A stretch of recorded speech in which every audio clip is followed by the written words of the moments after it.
अस्सलाम वालेकुम प्यारे बच्चों, आज हम सीखेंगे इंग्लिश में इस्तेमाल होने वाले 4 खास अल्फाज दिस, डैट, दीज और दोज। चलें शुरू करते हैं। दिस इसका मतलब है ये। इसका इस्तेमाल इस वक्त करते हैं जब कोई चीज हमारे पास हो और वो तादाद में एक हो। जैसे दिस इज आ बुक, ये एक किताब है।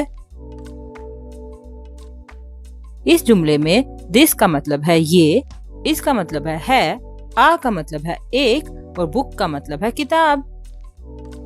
This is a book. That, that का मतलब है वो।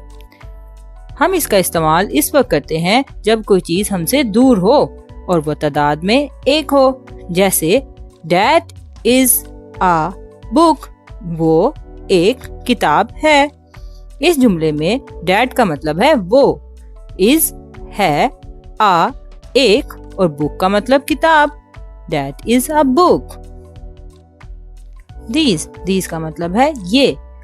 इसका इस्तेमाल उस वक्त करते हैं जब कोई चीज हमारे पास हो और वो 2 या इससे ज्यादा हो।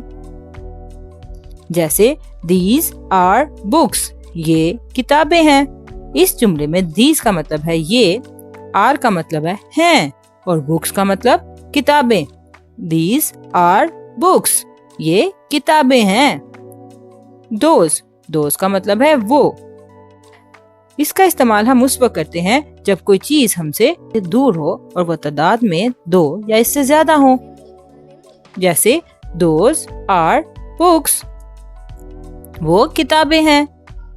इस जुमले में दोज का मतलब है वो, आर का मतलब है हैं और बुक्स का मतलब किताबें। Those are books.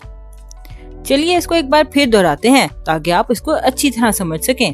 दिस का इस्तेमाल उस वक्त करते हैं जब कोई चीज एक हो और वो हमारे पास हो।